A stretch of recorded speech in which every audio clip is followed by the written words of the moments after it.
Good morning guys. Jadi pagi ini aku membuat konten tentang bagaimana 1 tahun perjalanan silamnya. Nah, 1 tahun perjalanan di Australia.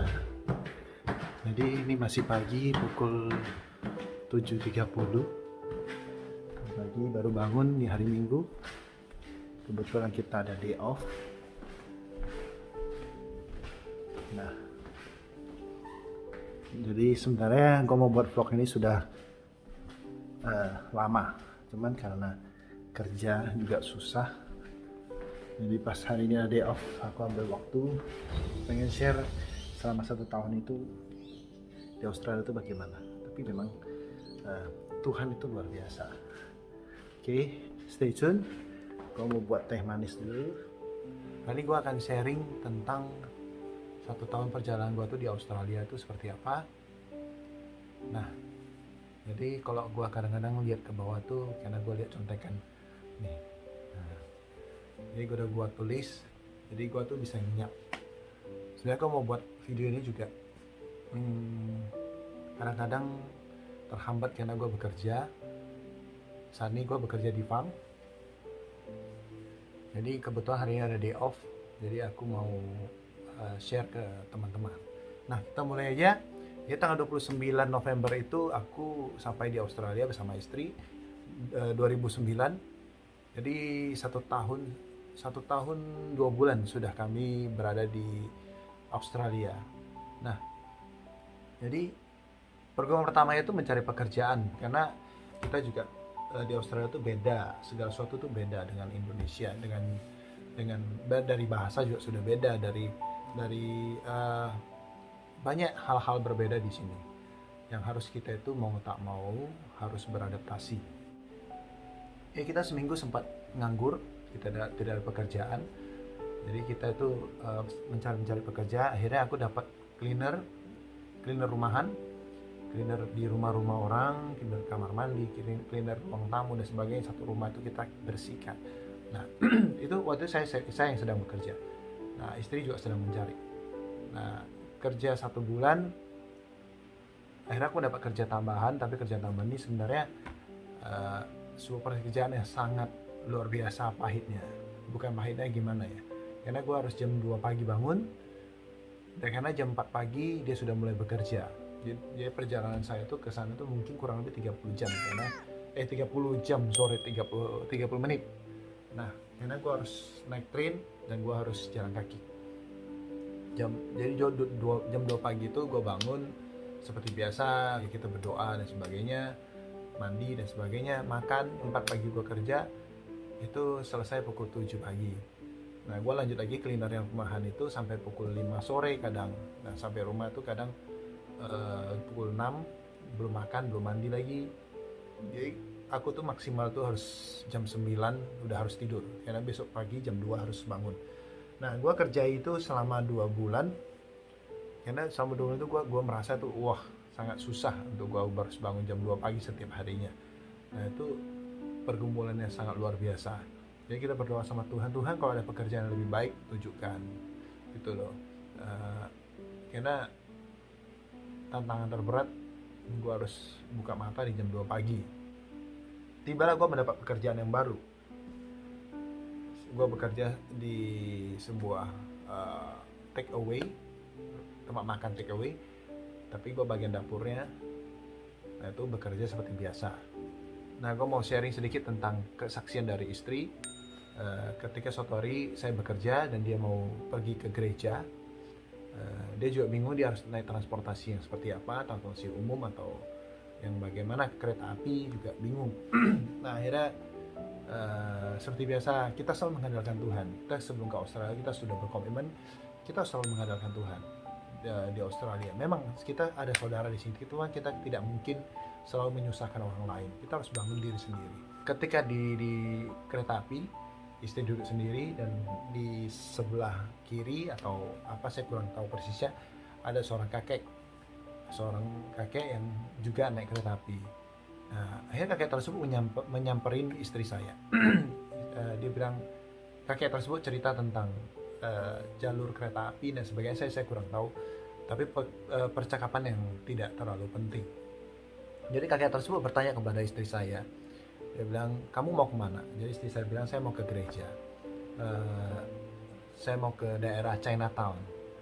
Oke, kakek tersebut juga tidak terlalu bertanya tentang apa-apa. Nah, akhirnya tiba di sebuah station, berhenti keretanya. Jadi istri mau turun, tapi kakek tersebut bilang, stop, kamu jangan turun di situ. Kamu ikut saya saja kalau tidak. Saya juga mau ke arah yang sama. Nah, akhirnya istri membatalkan untuk turun di stasiun yang diberhentikan. Nah, akhirnya berjalan kembali, tibalah sebuah stasiun dan turun bersama dengan kakek tersebut. Jadi istri itu cerita, aduh saya ke gereja takut telat, tapi kakek ini kenapa jalannya pelan gitu. Tapi ya istri juga merespek kakek tersebut, mau membantu. Ya, akhirnya istri juga berjalan bersama kakek tersebut pelan-pelan, tibalah ke tujuan, hampir mendekati tujuan. Jadi istri bilang, oke, kakek, kita berpisah di sini saja karena saya sudah mau sampai di tujuan saya. Jadi akhirnya berpisah, tapi berpisah tidak lama, mungkin sepersekian, mungkin 2 detik, tapi istri menoleh ke belakang, mungkin melihat kakek tersebut mau ke arah mana. Nah, tapi ketika menoleh, istri juga bilang kakek tersebut menghilang. Jadi tidak nampak wujudnya, padahal dia tuh jalannya lambat. Nah, jadi istri ada sharing ke saya, dia bisa bilang, ya anggap aja Roh Kudus yang tuntun kamu, dia bilang, mengutus orang tua tersebut. Jadi ketika istri juga ada interview, satu sharing lagi dari istri, dia ada interview di sebuah tempat yang agak jauh, 30 menit dari kota. Sebenarnya agak jauh, cuma karena kita butuh pekerjaan, oke, kita mau tak mau kita harus berangkat untuk interview. Jadi saya bekerja di tempat lain, istri juga interview. Dia bilang pergumulan lagi transportasi, karena di sini transportasi juga agak ya susah-susah gampang. Nah, akhirnya pergi, turunlah ke stasiun yang memang dituju. Setelah itu kita harus menempuh jalan kaki. Jadi di sini itu kebanyakan kita naik kereta api atau jalan kaki. Nah, jalan kaki, jadi tapi istri susah untuk menjumpai alamatnya. Ada seseorang yang bekerja sebagai Uber. Istri bertanya kepada dia, bagaimana saya harus mencapai ke alamat tersebut. Jadi Uber tersebut, oh saya mau ke arah sana, kamu ikuti saya saja. Tapi orang ini mengayuh sepeda, dan dia mengayuh sepedanya juga bukan lambat. Nah, jadi istri itu mau tak mau ikut dia, tapi dengan cara berlari, tibalah di sebuah tempat. Nah, akhirnya puji Tuhan sampai di tempat dan istri interview. Nah, ketika setelah saya interview, istri kembali mau ke rumah, berjumpa lagi dengan orang tersebut yang tadi mengantarkan istri saya ke tempat bekerja. Nah, akhirnya dia bilang sukses ya gitu. Jadi istri itu sharing lagi, Tuhan itu sangat baik ya. Dia bilang dalam hal-hal seperti ini tuh pun Tuhan tuh bisa mengutus orang-orang tuh untuk menuntun kita. Setiap malam kita itu bisa berdoa sama Tuhan, bahwasanya tuntun kita itu di sini, di tanah ini, apa yang Kau inginkan biarlah itu digenapi, biarlah itu Tuhan yang jagai kami. Nah, tibalah di masa pandemi COVID menyerang. Sekitar bulan 3, kalau tak salah bulan 3 itu border sudah mulai tutup, mulai sudah lockdown. Jadi pekerjaan juga sudah kebanyakan yang tutup. Jadi kita itu termasuk orang yang dirumahkan. Nah, kita juga bergumul, itu adalah masa-masa yang sangat berat. Karena kita itu bekerja baru 1-2 bulan, setelah itu kita harus menganggur. Dalam masa pandemi itu kita mencari pekerjaan. Itu adalah sebenarnya masa yang sangat sulit untuk mencari pekerjaan. Tapi kembali lagi, kita percaya tiada yang mustahil bagi Tuhan. Nah, puji Tuhan, kita nganggur 1 bulan. Damn! Gaji yang kita kumpulkan itu selama bekerja 2 bulan itu tidak banyak. Karena kita juga gaji yang kecil, karena kita mungkin tidak ada background experience bekerja di Australia. Hampir habis selama 1 bulan untuk membiayai hidup kita, untuk bayar rent, untuk makan. Sekedar info, di Australia itu rumah itu harus bayar, bukan rumah tapi kamar. Kita harus bayar kamar, itu harganya itu sekitar 1.100.000 sampai ya 1.500.000 per minggu. Nah, jadi satu bulan itu kita harus bayar sekitar 6 juta 7 juta. Itu satu orang. Dua orang itu sekitaran 2.800.000 satu minggu. Nah, uang kita itu habis di situ semua. Jadi akhirnya kita tuh benar-benar bingung ya mau cari pekerjaan seperti apa. Nah, juga ada teman yang dia bilang, berdoa saja tidak akan menolong kamu juga harus mencari pekerjaan. Nah, kita itu sudah mencari pekerjaan, kita sudah kemana-mana, tapi kita tetap percaya kita punya Tuhan yang hebat. Kita percaya Tuhan kalau bisa menolong saya di masa lalu, hari ini juga Tuhan akan tolong saya.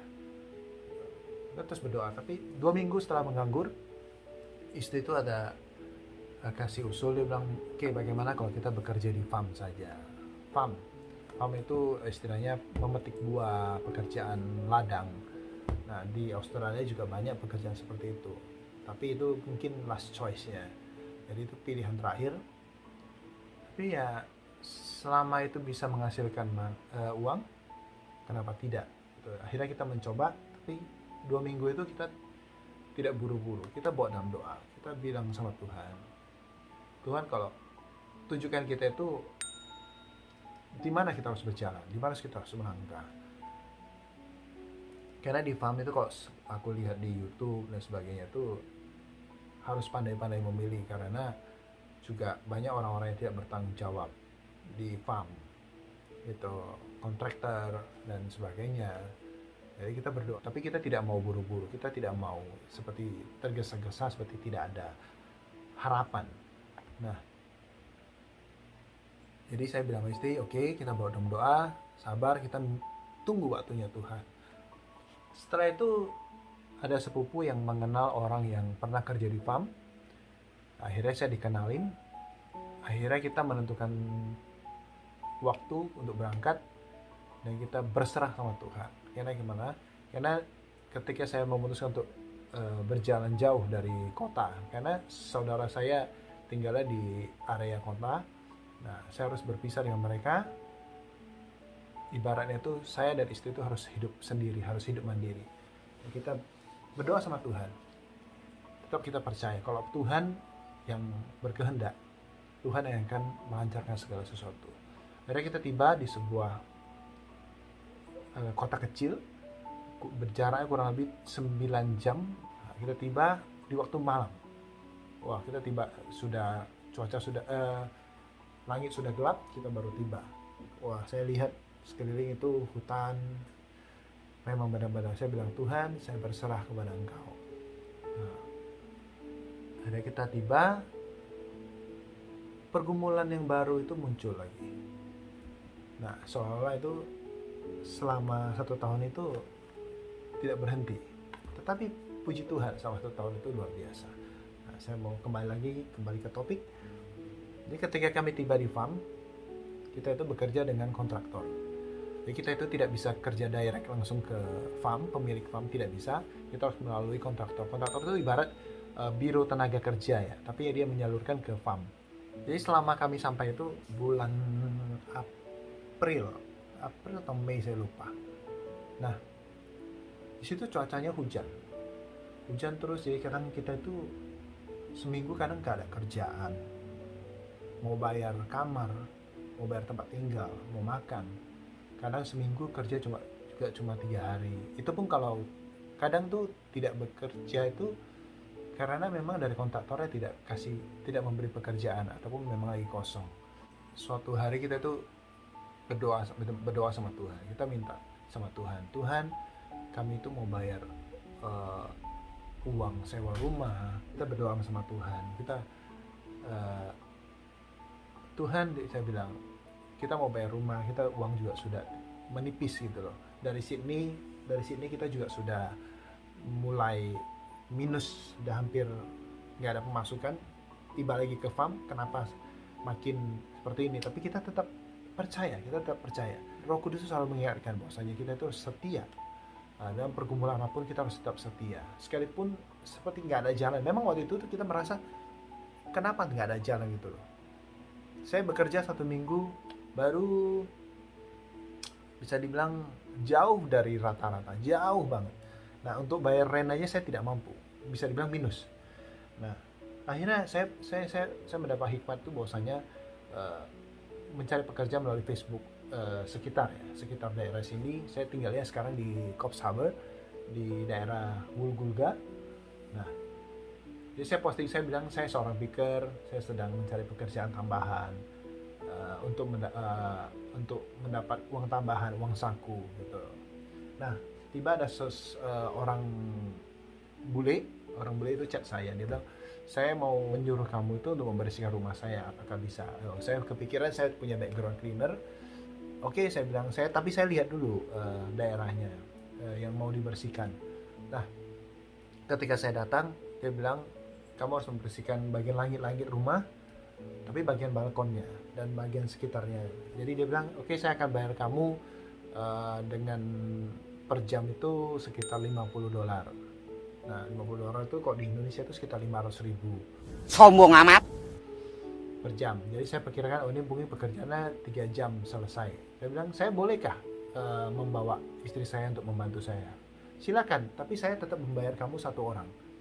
Oh, oke, saya bilang, saya tak apa, karena biar selesai. Jadi $150, kalau 3 jam $150, saya bisa membantu untuk membayar kamar dan sebagainya. Nah, akhirnya kita bekerja.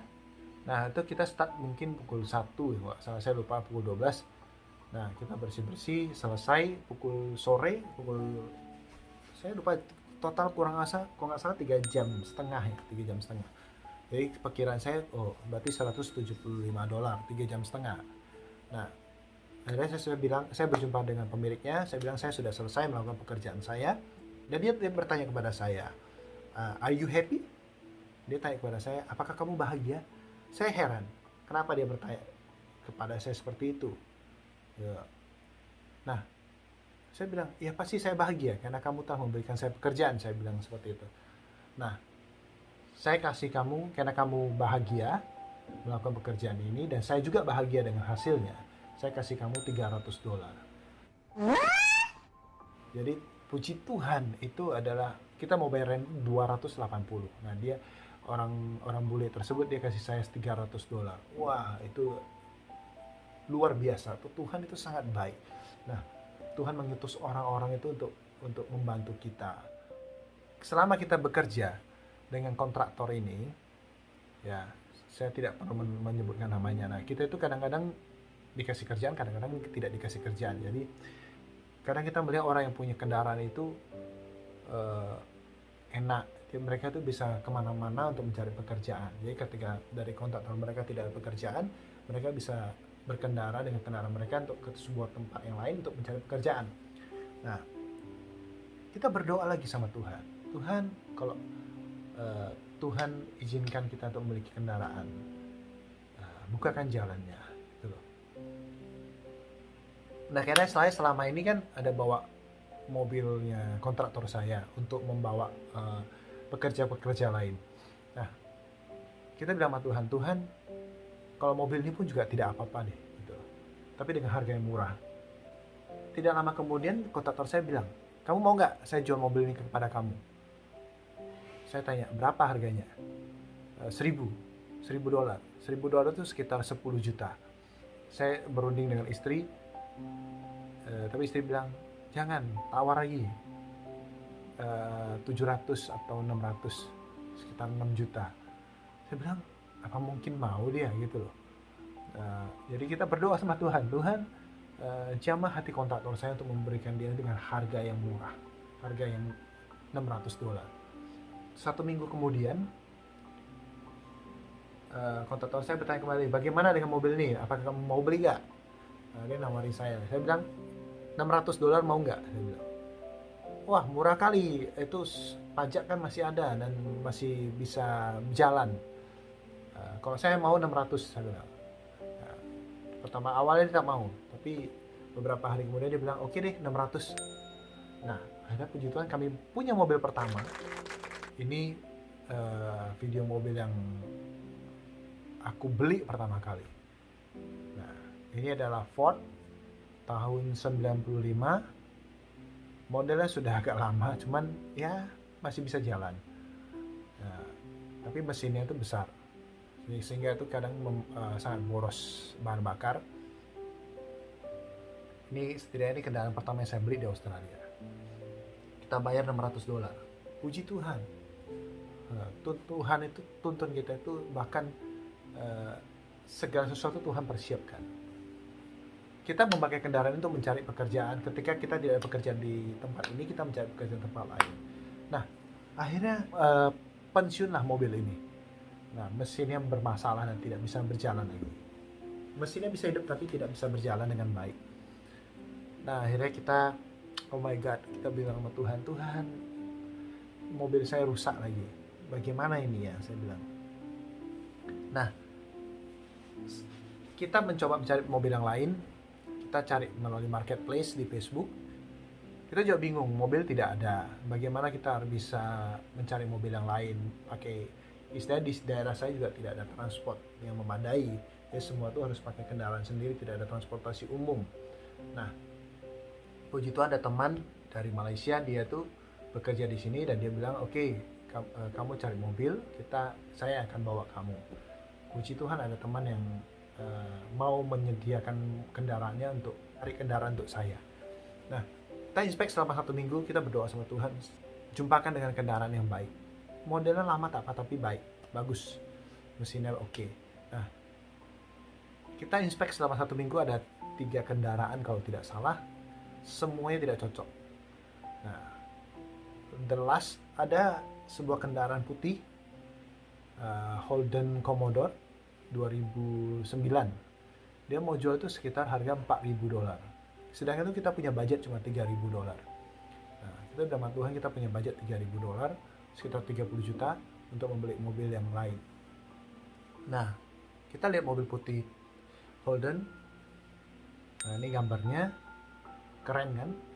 Nah, mesinnya oke, bodi juga semua oke, eksterior juga oke, interior juga oke. Nah, tapi dia mau jual 4.000. Saya bilang, kita inspek mobil itu. Saya bilang, oke, nanti saya pikirkan, saya putuskan. Nah, kembali lagi, kita bertanya kepada Tuhan. Saya dan istri bersatu di dalam doa, kita itu bertanya sama Tuhan, Tuhan ada mobil ini, bagaimana ya, apakah kita harus ambil $4.000 juga di luar daripada budget kita. Kalau saya harus mengeluarkan $4.000, saya harus istilahnya uang saya bekerja selama beberapa waktu ini harus habis gitu, hanya untuk membeli sebuah mobil.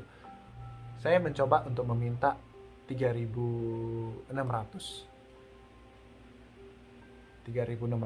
karena dia mau jual 4.000. Dia bilang tidak bisa karena harganya jauh dari standar. Oh, sayang sekali. Sebenarnya saya sangat mengingini mobil ini karena kondisi mesin juga oke gitu loh. Jadi saya tidak mau ganti-ganti kendaraan lain lagi karena juga capek, penat. Akhirnya saya bilang begini, oke, saya beli $4.000. Bagaimana? Saya sore ke sana.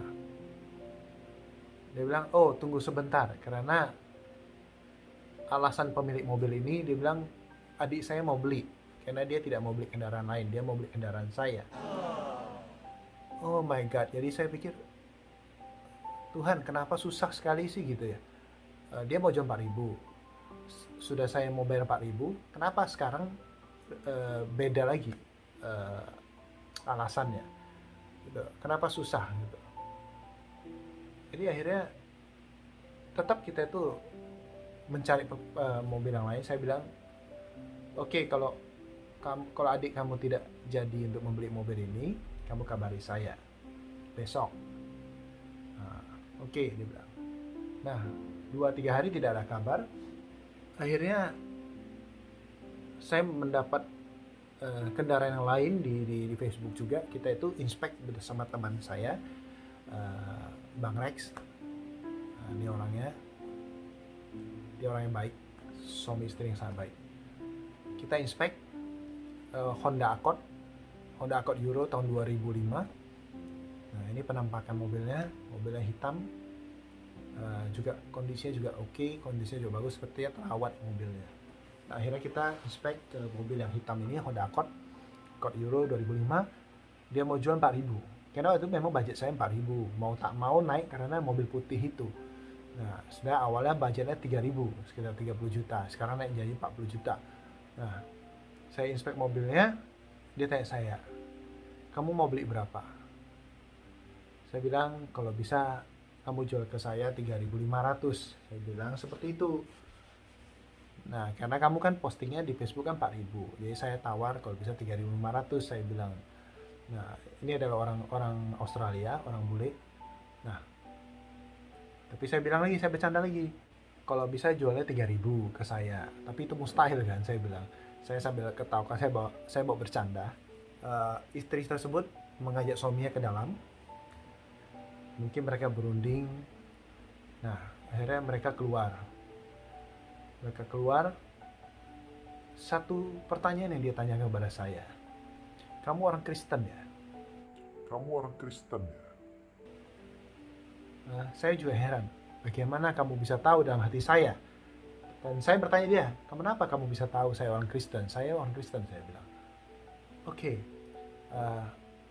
beberapa hari yang lalu, mobil ini sudah dilihat dengan 4 orang. 4 orang sudah datang lihat mobil ini. Tapi kenapa hati kami itu tidak menjual kepada mereka? Karena beberapa hari yang lalu kita itu ada sebuah pergumulan. Persisnya saya tidak tahu pergumulan apa.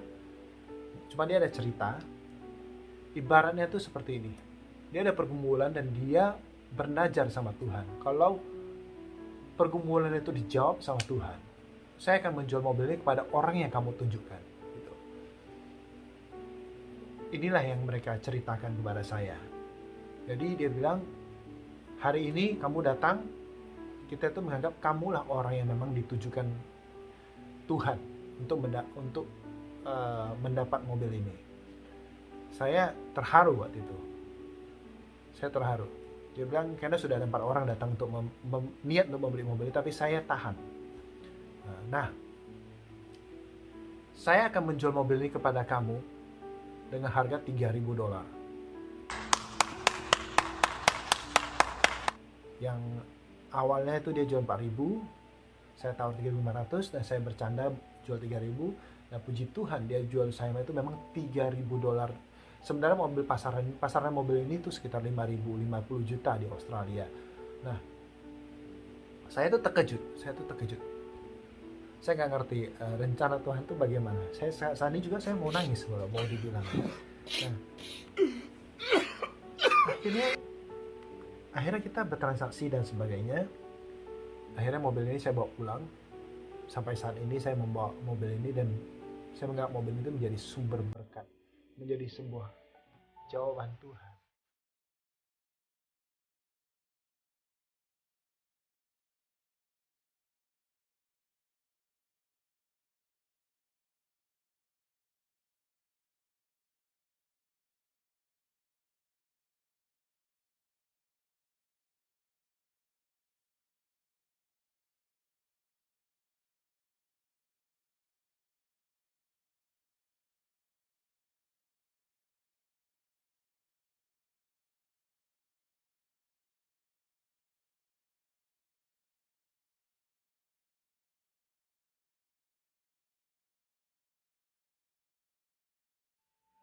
Jadi saya mau coba pesankan kepada teman-teman sekalian, apapun pergumulanmu, apapun yang saat ini yang kamu tunggu dari Tuhan, jawaban dari Tuhan, percayalah waktu Tuhan itu yang terbaik.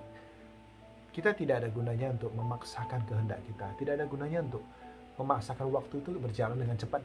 Jadi selama 1 tahun ini kita itu benar-benar mengandalkan Tuhan. Waktu Tuhan itulah yang kita tunggu. Dalam mencari pekerjaan, dalam mencari kendaraan sekalipun, Tuhan itu sangat baik. Nah, saya percaya buat teman-teman sekalian, Tuhan tahu yang terbaik buat kamu. Tuhan yang akan menyediakan. Bukan dengan susah payah kita, bukan dengan kekuatan kita. Namun, ketika kita benar-benar berserah, Seandainya kamu punya pergumulan, doakan dan tunggu waktunya Tuhan. Pasti kamu mendapat yang terbaik. Semoga vlog ini bisa menjadi berkat bagi teman-teman sekalian. Percayalah, badai pasti berlalu, kata dunia. Pelangi itu pasti akan muncul. Dan kamu akan melihat betapa indahnya pekerjaan Tuhan di dalam hidup kita. Oke, saya selesai. Dan saya juga someday saya akan menceritakan bagaimana saya bisa ke Australia. Tuhan itu luar biasa. Memudahkan segala sesuatu. Bahkan segala yang di luar pikiran aku, itu Tuhan seperti memutarbalikkan semuanya. Yang saya jalani selama ini bukan berkatnya. Berkat itu sebagai bonus. Tuhan menjawab doa kamu itu sebagai bonus kamu untuk mengikut Tuhan. Nah, tetapi bagaimana proses di mana kamu mulai percaya, kamu mulai berserah kepada Tuhan akan hidupmu. Dari ketika kamu menghadapi badai hidup, ketika kamu menghadapi pergumulan hebat, kamu tetap setia, kamu tetap taat. Tuhan yang akan membawa kamu untuk keluar menjadi seorang pemenang. Oke, jadi tetap harus kuat. Jangan mengeluh. Sebagai manusia, kamu boleh mengeluh, tetapi jangan mengeluh itu membuat kamu menjadi terikat. Tetap kuat, tetap semangat di dalam Tuhan. Tuhan Yesus memberkati. Ajarku memahami semua yang kau ingini.